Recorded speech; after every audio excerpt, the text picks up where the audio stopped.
Hello, everyone, and welcome back to another episode with the Road to Glory podcast. I'm Juliet. And I'm Cecilia. And in today's episode, we will be reviewing everything that happened in the F1 Academy race weekend in Miami. Yes, lots happened. There is a lot to debrief and to talk about. Because Miami, which we usually think of as a lovely, hot, sunny place, decided not to be like that this time. So we will be going through everything that happened over the weekend and everything that didn't happen. Yeah, exactly. Because I'm kind of afraid this will be on the shorter side of our episodes. Because it just rained away for like half of it, I feel like. A lot happened in the little bit of time that we got, but then we didn't get as much usual content as we usually do. So we will be debriefing what we have. Yeah, exactly. Because honestly, we were treated to an amazing race in race one, because that was so much happened, honestly. We really were, and it was a lovely dry race, which is what you usually want to see. I mean, wet races can be really interesting, but not when they're so wet that they get red flagged and dangerous. Dangerous where you can't see, which is never what you want. No, it really isn't. But to go back to before the drivers even hit the track, obviously going into Miami, Maya Berg was leading the championship. I was feeling so confident that we will get a change in the championship lead this weekend, but we didn't. But it is so close now. It's really close. Oh my gosh, it's so close right at the top there. There were so many people like fighting for this championship, and I can't say who's gonna win it. Really. No. They're so close and they're all so talented. 100%, because obviously our main protagonists of the championship is very much like three drivers, I feel like, which obviously Maya Berg, Doriane Pan, and Chloe Chambers. And there are so few points separating them, and they are all doing so well. Like every qualifying session, every race, it can be any of them. But the thing is, obviously, with it being such a short season, that if just one of them has an off weekend, then everything can change, because you really have to capitalize every single weekend. And also with there not being as many races / we don't know when this race, because race 2 red flagged didn't happen. We'll get more into that, but we don't know when they're going to bring that back, or if they are. So it'll be interesting to see, because those are valuable points for these drivers. It really is. And that also, obviously we have talked about being lucky and unlucky, and often luck in general plays a big part in feeder series. And oh boy, with the rain, did luck play a big part this weekend. So much. I mean, even in qualifying already, it was a huge factor where majority of drivers got one push lap in the beginning, and it was depending on if you got out first and got track position. That kind of depended on who was in the top / who got pole. Obviously the rain could both, and we also saw that for multiple drivers, be your friend and be very good to you, but also very unlucky later on in the weekend, because obviously, as you say, in qualifying, it did start raining pretty much immediately.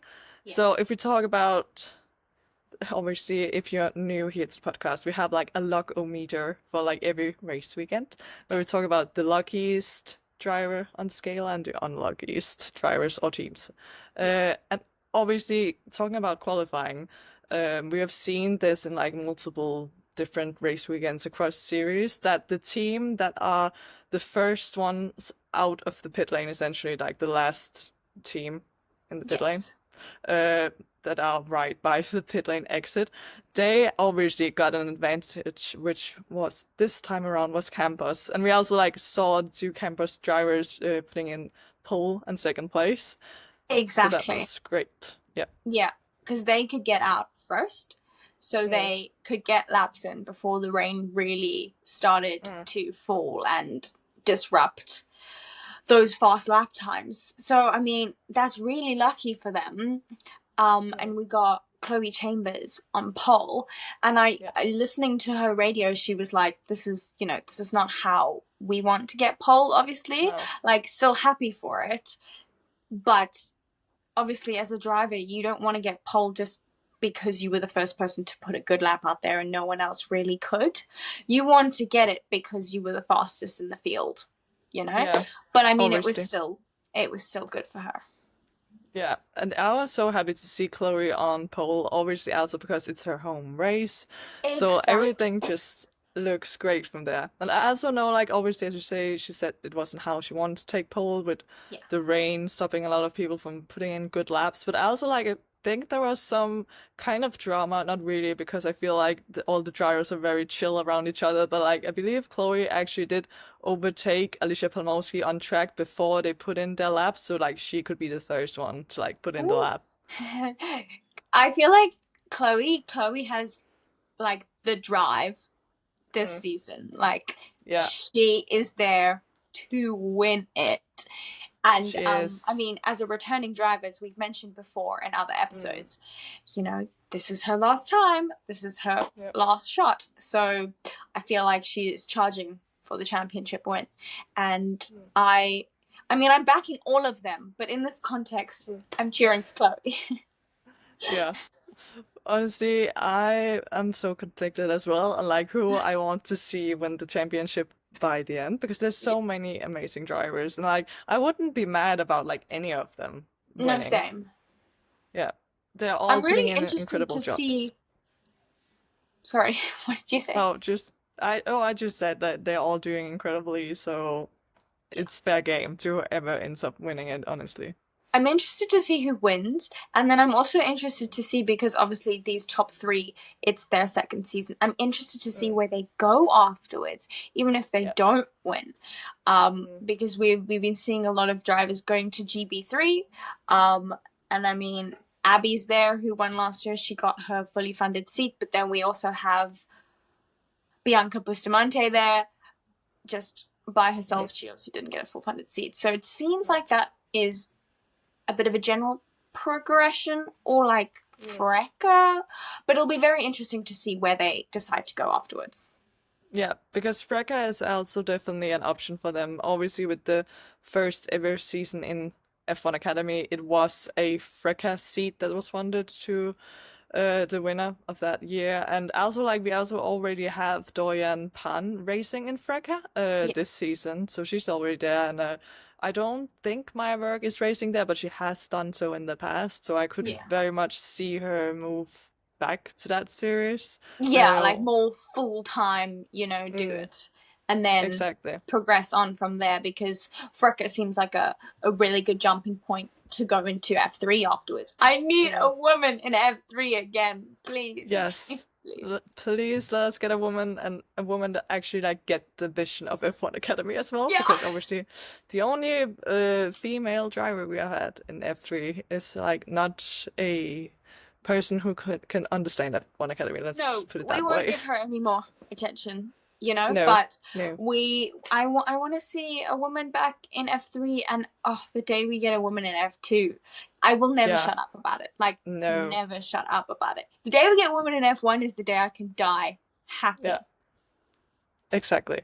Like it will have to happen someday, and obviously with F1 Academy, it is moving towards the right direction, because Yeah. also we can't just put a female driver into F3 or No. F2. Obviously, it has to be somebody who is prepared to do the job and like have the talent to be there as well. And obviously, a lot of female drivers have the talent. They just Yeah. actually have to have the experience to be ready Yeah. to compete on that level. So That's like, why we love F1 Academy so much, and how much they're mm, investing in grassroots, yeah, from the karting stage, getting more girls into that, and so that they can slowly mm, progress up and make the right steps so that they are prepared to mm, finally be in F1. And I'm saying it now, in the next yeah, 10 years, we will have a female F1 driver. Who knows if she'll be full yeah, time? Maybe it'll be a reserve and she'll come in, but we will have a yeah. female F1 driver. Yeah, I am feeling confident that it's moving in that direction as well, as it should be. And also, obviously, with the rookies in F1 Academy, some of them are like very young still. So, like, only 16 years old are the youngest drivers. So who knows where they could be in like 5 to 10 years from now. Exactly. And talking about those rookies, obviously having a qualifying session that's interrupted by rain, like that's the hardest thing to put them straight into. Like you have like one lap and that's it. No, literally. And especially at Miami where they got 2 practice sessions before, but Mm, they did not test there before. no. So it's a track that they don't really know that well.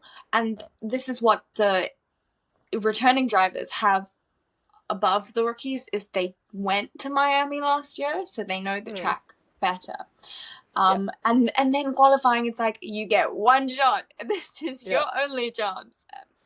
Exactly. Like that's crazy. And also like some of the rookie drivers did insanely well because with these track condition, everybody only pretty much having one lap to like that's it. It was extremely close. Like the top four was covered by like couple of what was it, 700s or something. Like it was No, crazy. literally. And then you have a Yeah. rookie in fourth with Ella Lloyd, and you're like, Yeah. And also like that's Alicia so Pomorski impressive. in second. Like No, she's still a rookie literally. too. Yeah. Honestly, sometimes I forget Alicia is a rookie because of how Mm, good she is and how agreed. at the top she Yeah. constantly is. That like my mind is like, oh, she's so good, she must have done it before, you know. Yeah, new. Stupid. Yeah, she is a rookie. It's insane. That's also why like I predicted her as like kind of a wild shout to like say she could win the championship just because like she really doesn't feel like a rookie at all. Like No. she's kind of around the same level as the returning drivers for sure. Yeah, And definitely. obviously, if you look at what rookies are doing the best, obviously we have had a lot of attention on like Alba Larsen and Alicia Pomorski, and obviously Alba struggled, but also like I will. That's okay. That's completely Yeah, understandable. I also like seeing Maya Berg, the leader of the championship, her teammate only being like 2 positions in front of her in 10th. exactly. So it's like it's nothing on her talent, you know, and it's so hard to go into a completely new track Yeah, and with such difficult conditions. Like, yeah. rain is so hot, and the amount of rain that they had, you know, and then when they went to do their second push laps, obviously it's not going to be any good when the track has just been drenched with rain. No. So it's very, very tough to just be put into, but obviously we did really get to see like some of the rookies performing very well, which was very Yeah. surprising. But also I guess we can kind of move on into race one because that's really where stuff went down. Yes. So if we just start with the start, because already turn one was not Chaos. great. Yeah, it was chaos. Chaos. It really was. Uh, Obviously, if anybody don't remember or haven't watched the race, yeah. it was Emma Felbermeyer that started from reverse grid pole again. Like this is the second time in a row. Honestly, she loves a reverse grid pole. She loves qualifying eighth. She's like, this is where she's like, I like this position because then I get reverse grid pole and it's a good Yeah. position to fight for points in race 2. Exactly. I'll take that, please. Yeah. And actually, she did have a good start this time, so she's definitely like learning. Exactly. Yeah, that's good for her. And then obviously, right next to her, we had another rookie being Rafaela, and she unfortunately didn't have as good a start. She came in a bit too hard into turn one, locked up, but that's not the end of it because obviously Ella Lloyd coming from behind just steamed right into her basically because she also locked up, like, and like completely broke her front wing. Completely. They were going fast as well. Mm, they really were. Like that was chaotic for sure. And unfortunately also Dia Block also like got a disadvantage because she had to like go off the track to kind of Exactly, because avoid the whole thing. there were cars in front of her that were Yeah. crashing. Yeah. And we have talked a lot about obviously the Block having very bad luck. Finally, she qualified very well. She qualified in fifth, and then she like gets dropped back all the way to 12th. No, literally. Honestly, I need to sage Leah Block's car as well, or just Leah Yeah, Block herself. we'll Like add her to the list. I'm available. Mm. I can come to Canada. I can come to Montreal. So if you need us, we will be there. We are And we free. will, yeah, we'll take this curse away from you because it's very unfair. It really is. Like, there's something there that this can't be real. Like, definitely on the unlucky side of the Yeah. logometer. And It's at the not same not time, great. we will sage the Charlotte Tilbury car because she's Yes. not. You see, they haven't No. invited us, No. so it means the bad luck still stays there. Yeah, exactly. Like, honestly, we should like send a formal invitation, like request to Charlotte Tilbury, being like, "There's something wrong here, and we can fix it for you." Yeah, I mean, we can put a little clause in the bottom. Can't promise Yeah. anything. No, but I But feel like it will make a difference if we can stage I the Charlotte agree. Tilbury girl. I agree. Charlotte Tilbury, if you're listening, if you're here, please, we will happily come and stage your car for free if you invite us Yeah. there. This is a great offer. You have to take it honestly, Yeah. because how is this happening? Obviously, Chloe Chong, the Charlotte Tilbury driver, Yeah. was involved in a crash again. And honestly, I feel like it was kind of a racing incident. I feel like it's Yeah. kind of harsh that she got the blame for it because she got a three-place grid drop for race 2, which I guess it's because obviously they went 3 cars wide into a turn, and she was like the middle car. So obviously she was the one that could tell like the situation, like we are going Yes, because she 3, could see and both sides. yeah, well, like the one on the inside and the one on the outside obviously couldn't really tell Yeah. that they were 3 abreast. Like they just maybe thought there was one car next to them, which there Yeah. wasn't. But it was a very unfortunate crash because also it obviously took Joanne Ciconte pretty much out of contention as well. Yeah, it's very unfortunate. Especially because like it's kind of a racing incident, but then kind of you have to put the blame on someone. Yeah. So it landed up. It was on Chloe Chong. But Charlotte And she was Tilbury. also feeling ill during the weekend, so like things are not great for her No, right now. like honestly, her and Leah Block, they need some Yeah. better luck. Like, very unfortunate for them. And talking about unlucky, oh my God, obviously Alba Larsen, who is like one of my favorite driver, if like not my favorite driver, Yeah. obviously. Yeah. But she obviously had a bad qualifying, qualified in 12th. But not only that, the girl has to start the race from pit lane instead of 12th, which was like so confusing when I watched it because there was like no information at all. I feel like F1 Academy is like quite bad at giving information out, so you Yeah. just have to like guess what's happening. You 'Cause just have it's to like, roll with it. yeah, like okay, I'll take it as the truth, whatever you're saying. Okay, she starts Yeah. from pit lane. There must be a reason, but Yeah. But yeah, seeing the race, right before, like when the lights have like gone to, I don't remember how many lights it is, but like when there's a signal that every team member like has to be off the track because formation lap is about to start, I did notice there was like still, I think it was 3 MP team members at Alba's car. I was like, what is happening? And so obviously that's why she had to start from pit lane, because something was going on. there was an issue.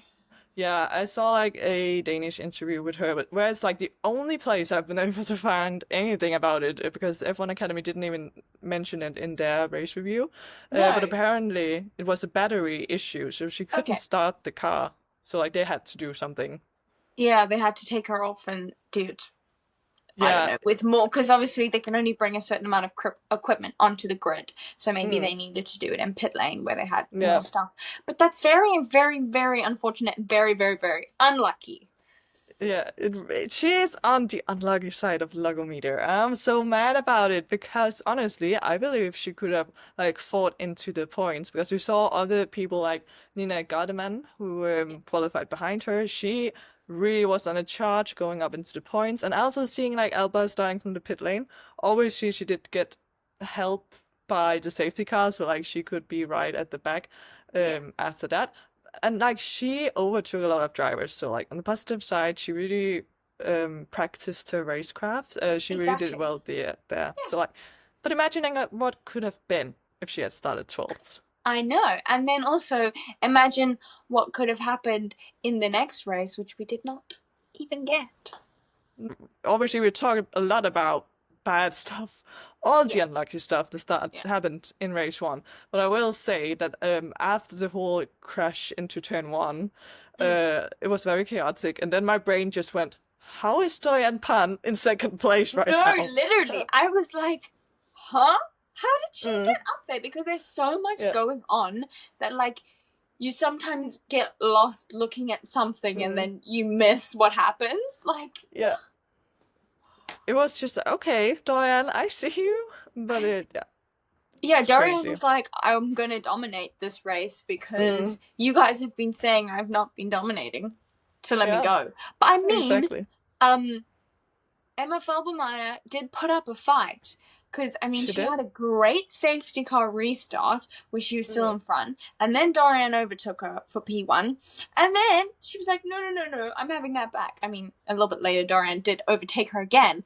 But yeah. Emma did not. She put up a big fight. Yeah, there was a bit of a going back and forth, and it was very nice to see that she didn't just wave her by, basically. But No, yeah, exactly. Because, like, yes, she is a rookie, but that does not mean that she's just going to lay down. She no, will get her claws out. yeah, that's also like what is very entertaining to see with these reverse grid races with the top eight being Yeah. reversed, because obviously last time out in Jeddah, we did have like one of the drivers starting on the front row, Ella Lloyd, actually taking the win and being able to keep the more experienced drivers behind her, Behind her, where yeah. that was great to see. And then in this circuit race here in Miami, we also did to get the entertainment of seeing those more experienced drivers, and Alicia Pomorski, which is like still in our brain, more Yeah. experienced than she is, like actually being able to overtake the people in front of them. And like somehow the top three from qualifying ended up on the podium in race No, one. Like, how did that even happen? literally insane. Because I was looking at the podium and I was like, Mm, thinking back to the race, thinking, yeah. how did they even get here? You know, they started so far back because obviously Yeah. reverse grid, but it just goes to prove how much those three really dominated this weekend. This one race that we actually did get, Mm. um, and they those three are very talented. They really are, and it would be very, very interesting to like see how things will unfold when we move on through the season. And also, like, sadly, obviously, with Doriane Pan taking the win and Alicia Yes, Pomorski second, Chloe Chambers third, which was I'm so happy about that because at least she got a podium on her home soil. That was exactly. very nice. But also, what I will say about that is that means this is the end of Maya Berg's podium streak. Like, it has died. Oh my gosh, that actually I didn't click with that. That's kind of No. like it's a little bit upsetting because like that's Yeah. a nice streak to keep going. I'm sure she's Mm, upset herself. yeah. But honestly, it was a lot to ask for, obviously, with her starting 10th, but she like did manage to get up to like what, fourth, I think. So like Yeah, exactly. definitely damage limitation from her side. And obviously that also means that since race two didn't happen, it didn't hurt her as much starting in like or qualifying in 10th, because obviously it's the smaller points given out in the in race one. So like all Exactly. the big points that Doriane and Chloe Chambers potentially could have taken in race two Yeah. weren't given out. So like she didn't lose too much. So Maya actually is on the lucky side as well Mm, because it could have hurt her championship fight a yeah, lot more yeah, for because we sure. didn't have race two. There wasn't as much of now, like there's no gap in front. Whereas who knows what could have happened in race two? You know, Mm, there could have been like a dominance from Chloe Chamber, and then she just completely like goes right out ahead in the championship. mm. So it may have been unlucky for Maya, but if you flip the coin over, it was kind of lucky as well. Yeah, for sure. That's definitely also where we can say like some drivers have been very unlucky, but at the same time, yeah, both unlucky and lucky, like on either side. Because obviously with Chloe Chambers, really lucky to take pole position because of the rain, but then also like it biting her back with rain during the race, which didn't Nice. allow her to like Yeah. win or like at least compete. Like obviously we can't know what would have happened if the race was held. Like some of them like could have crashed and things wouldn't have changed, or like it could just have been very hard to overtake because of the rain and it could have just ended how it started. So Yeah. I'm really glad they did red flag it and stop the race yeah. because obviously, I mean, they did try and start the race under a rolling start with the safety car out, but they literally could not see the cars in front of them. People were going off track. It's really, really, really dangerous. So I'm really glad the FIA postponed the race. Mm. Yeah. I was listening to the commentators saying that like Leah Block was really excited for the race because obviously she's a rally car driver, so she drives in rain quite a lot. Yeah. And she was really excited for it. So she's a bit on the unlucky side because obviously the race, I mean, didn't go ahead, thankfully. But Yeah. it would have been interesting to see what all these drivers could have done. It's like what could have happened, we can only guess. Yeah, we'll never know. Also, as you mentioned with Leah Block, she would have started in fourth because Ella Lloyd had a grid drop for like causing the collision into turn one. So you can never know what would happen. She Also, could have got a podium at her own yeah, race. exactly. And that was what we were talking about like last F1 Academy race weekend. Like she could have her redemption in her home race, and it was so close to happening. But unfortunately, we didn't get to see it. And also, like I will say, I'm very happy that it was just a never-ending formation lap, and they never even tried to make a like proper rolling start because that would just have ended horribly. But I will say that I don't understand why they didn't just red flag it earlier because it almost felt like a joke keeping them out there just going around. To me, it felt like they were almost just waiting for somebody to crash so they could call a red flag. No, literally. It was like, do you just want them to get soaking wet? Like, I don't understand what the point is. It doesn't look like it's like it's not easing up and there's more rain coming. So why would you ever continue that? Yeah, the visibility was terrible. I honestly feel like the visibility was even worse than it was in F1 and like their cars Oh, forgot even 100%. more spray. Yeah, So because of the amount of rain that there was and the amount of standing still water that there was on track and the spray, just absolutely awful. yeah, and it wasn't like people were just tootling around. Like people were going off the track as well and like still not calling a red flag on it. No. Yeah. Yeah. So I get that they wanted to really try, but at the same time, it felt hopeless because we just kept getting radio messages from the teams being like, "Oh yeah, there will just come more rain." Like no chance that it was gonna stop anyway. Exactly. So obviously they say that the race was postponed. We have no idea till when they're No. gonna put it in, because obviously sometimes F1 Academy will be the only support race, but other times they have loads more. So it'll be interesting to see when they fit it in the calendar, or if we just never get it back, because they could just say, we're not doing it. I was kind of surprised, honestly, that they, after the race, I don't remember what they actually said. I feel like it was just like, yeah, the session is suspended or something during the race. But then I was surprised afterwards that they announced that it was postponed because they could just have said that it was cancelled, but they didn't.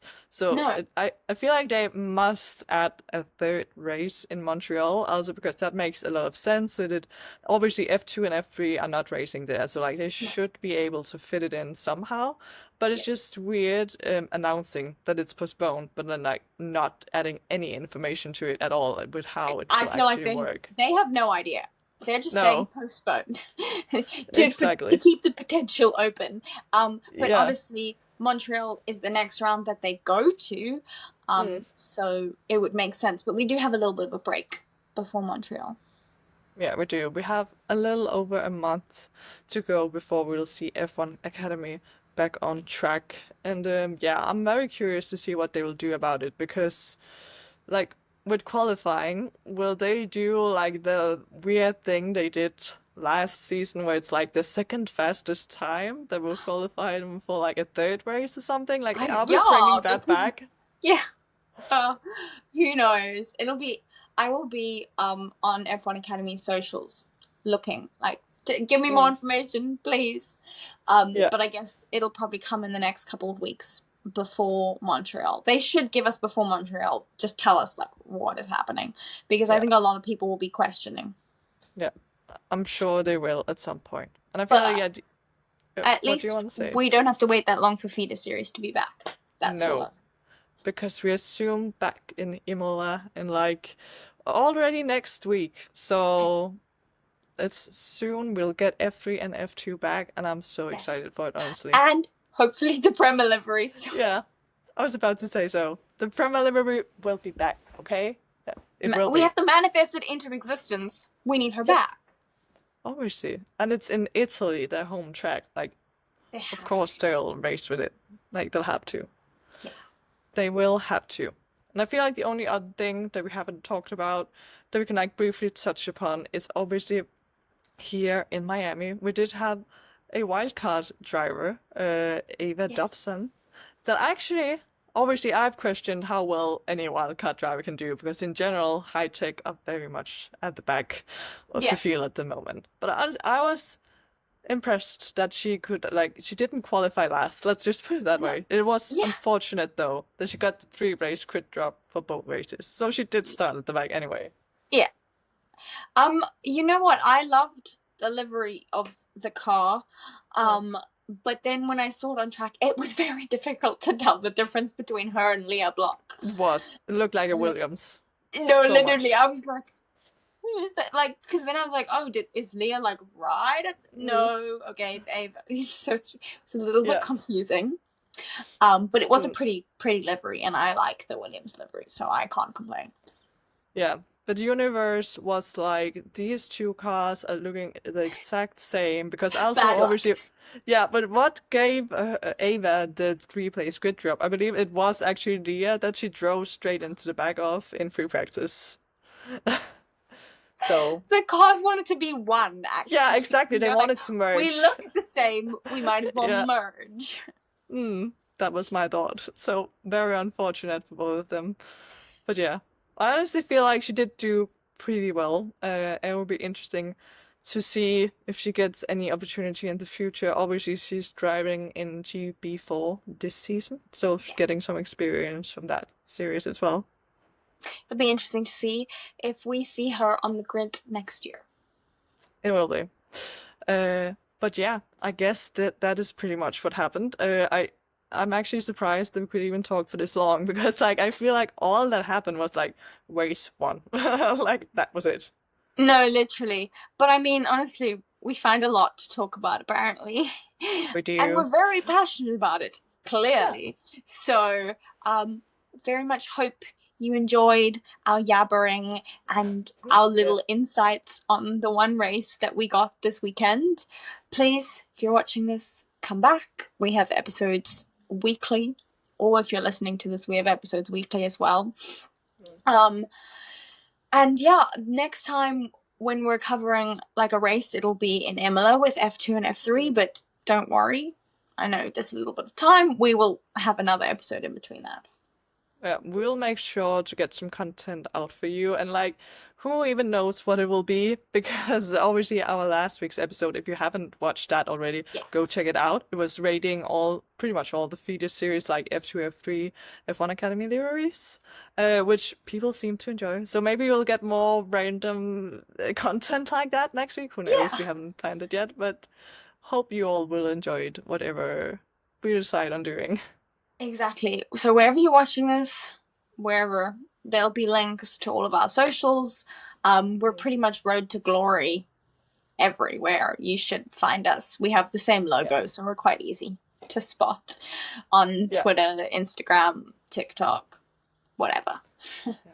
You should go follow us there if you don't already, because we do make some pretty good content. We do. So please do that. Obviously, as you say, we are Road to Glory Pod, a podcast everywhere. You can find us, I'm sure. Thanks for tuning in. Bye. Bye.